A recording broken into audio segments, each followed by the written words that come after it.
Hello there. What's going on, guys? Welcome back to the channel. It's your boy Ellie Moses, your 21-year-old law and film student here from Sydney, Australia. Back with another movie review today. I know something different from the noob reviews and movie reactions I've been doing currently, but I love movies and I love reviewing them. So today I will be doing Black Widow. I just purchased it for 35 Australian dollars on Disney Plus because unfortunately I am locked down here, so I get to watch it from the comfort of my home. However, I would have liked to seen it in theaters because I just love going to the movies anyway, because movies trump streaming. That's a debate for another day, but that's my final thoughts. But yeah, going into Black Widow, I said to a lot of people, I reckon this film, like, we all know what happens to Black Widow. If you've seen the MCU, we all know what happens to Natasha Romanoff. So going into this film, I didn't have much expectations because we all know what happens to her. So I do think this film is about 5 years too late. I do think it would have been the perfect time to release this film right after Civil War. And I think it's a crime how we got a Captain Marvel film right before a Black Widow film. Like, completely unjustified to get a Captain Marvel film before a Natasha Romanoff story. Now, is this the right Natasha Romanoff story to tell?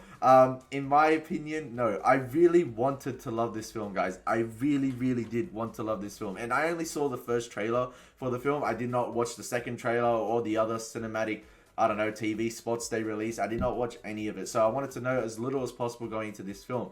And the start of the film really had me intrigued. Had this sort of dark tone to it, especially in the montage sequences with like child trafficking and kidnapping. I'm like, oh damn, this film's gonna delve into some really dark themes. But however, as we've been accustomed to the MCU, any time it sort of touches on a touchy subject, this film, I think the writers chose to insert a joke and gloss over it with a joke when they had ample opportunities to go into the dark and tragic past of these Black Widows and what they go through in life, because it's a terrifying thing how they are subjugated and basically mind controlled, because that's the villainous plot in this film. There's like a device, or the villain has crafted a scientific thing that enables to bend free will and able to unlock free will and control individuals. And that's one of my issues with this film as well. It's the world building. There are glaring world building issues. I think because the film has come out so late and because we've seen so many other MCU films, the world building issues are absolutely glaring. Like the villain, I don't want to go into too much spoilers because I really want to do a live stream on this and discuss it with you guys, because I love hearing other opinions. He basically has this Cloud City facility. It's Cloud City. It's a direct ripoff of Cloud City. Like you'll get the reference when you see it in the film. And I'm just like thinking to myself, some of the dialogue they give him and what he says in terms of like controlling world governments with the assets and I guess things he has at his disposal has me questioning the events of other films and what the Avengers were doing. And it would make sense once you see the film. Now, going on to my favorite thing of the film, my favorite aspect of the film, the most badass character in the film is Florence Pugh. Now, I already have a massive crush on Florence Pugh going into this film, but she was absolutely fantastic. She's a badass. She kicks ass in all the scenes and nails the emotional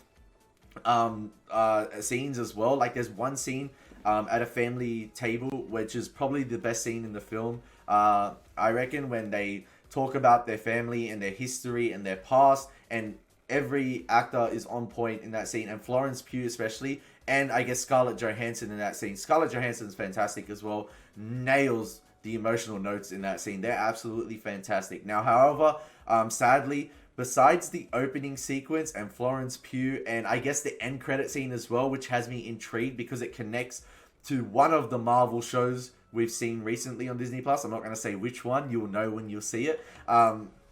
Aside from that, I really do think this is one of the weakest films in the MCU, and I'd put it on par, if not, I like Captain Marvel and Thor: The Dark World level. If not, I'd rather watch those two films over this. I really wanted to love it. However, because we know it's set after set before Endgame, we already know what happens to Natasha Romanoff's character, and I do feel there was a missed opportunity in exploring her dark and tragic past that we saw in Avengers Age of Ultron. That's not explored at all. In fact, we get the events past that. We have a massive time jump in this film. And speaking of time jumps, characters jump forth from location to location in this film with little to no explanation, just because the script tells them to. And there's one character in this film that's specifically there as an asset to get vehicles, to get characters from point A to point B. I'm not even joking. I'm not even joking. Like, that's literally the purpose of one of the characters in this film.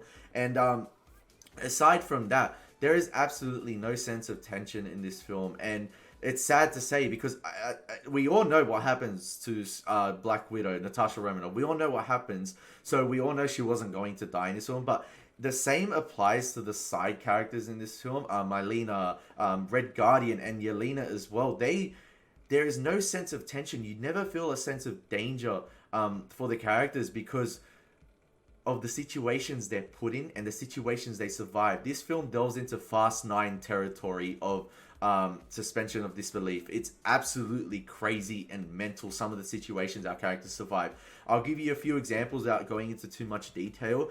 There's one instance, a car explosion at the beginning of the film involving Taskmaster and Natasha Romanoff. She comes out of that situation unscathed. No, not even a sense of blood, broken bone, or ability to not move properly, or a sense of like a dislocated shoulder or any damage done to her, because she's able to get out of the car and fight Taskmaster 101. And I was just like, what the heck? You're still a human. Like, I think this film doesn't understand that Natasha and her sister and most of the characters in this film are human, because some of the things they do are absolutely mental, like Fast 9 territory of superhumans, but they're not superhumans. I think the writers forgot that these characters are human. They're not on the level of like a Captain America, a Thor, a Scarlet Witch. Like, they are human in the end of the day, and they have the same frailties as every human being on Earth. And there's like a car chase sequence involving Taskmaster where Black Widow and Yelena are in the car as well, and the car, you've seen it in the trailer where Taskmaster shoots the arrow under the car and it explodes. It flips, but then it does multiple flips, and then goes under into a subway, under a set of stairs. And I kid you not, they both, besides Yelena, Florence Pugh's character, comes out with a scratch on her shoulder. They come out unscathed. It's like before the scene, they padded them up with makeup and like eyeshadow or whatever it is.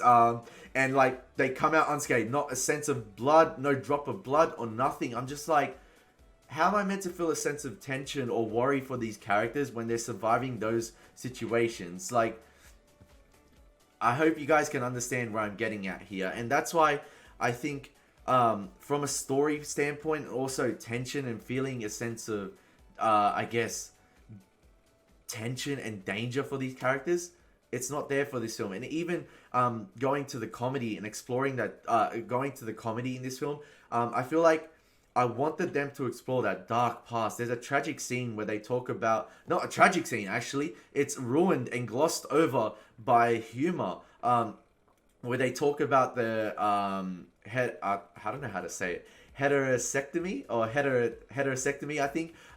Where... Red Guardian says to Florence Pugh, like, oh, is it that time of the month again? And she's like, no, I don't get that anymore. They removed my uterus. And then Black Widow's like, oh, and eggs. And then she's like, oh, and ovaries. And ovaries, eggs. And she's like, oh, and do you want... And then Florence Pugh's character is like, do you want me to discuss fallopian tube as well? And they make it as if it's a massive joke, when I'm like, whoa, that's tragic, man. Remember in Age of Ultron when... Natasha and Bruce Banner had that discussion when they had their romantic scene, and they're talking about, like, you know, she can't give him what he wants and she can't like have a family and everything like that, and it was pretty sad and emotional. But however, like, this film, no, it glosses over it. It's completely comedic, and that's why I feel like they completely missed the mark with it in terms of exploring this dark and tragic past of what the Black Widow and like the program of it, and what they have to go through. They do not delve much into it, and it's glossed over by a lot of comedy, which I think is a trend the MCU needs to stop doing. You need to find the right balance and insert a few comedic elements at the right moments. However, I completely think they missed the mark with the comedic elements in this film and exploring that dark past. and I think they completely missed the mark at all. I completely missed the mark with this film entirely, and that's why, guys, unfortunately, I'm going to give Black Widow the rank of youngling. Yes, it's what you've come to, I guess. It's what you've come to expect of MCU films in terms of its action and CGI. In fact, the CGI becomes really poor in the third act, and green screen especially. It's like Black Panther level bad CGI and green screen. And for a big budget film such as this, it's almost inexcusable. But yeah, unfortunately, I think Black Widow missed the mark, guys. And yeah, that's just my thoughts on it. But feel free to discuss in the comment section down below what your thoughts on the film are. Hopefully you've enjoyed the review. Please don't bash me for not liking it. Yeah, those are just my thoughts. But as always, it's been your boy Ellie Moses. Take care. God bless and peace.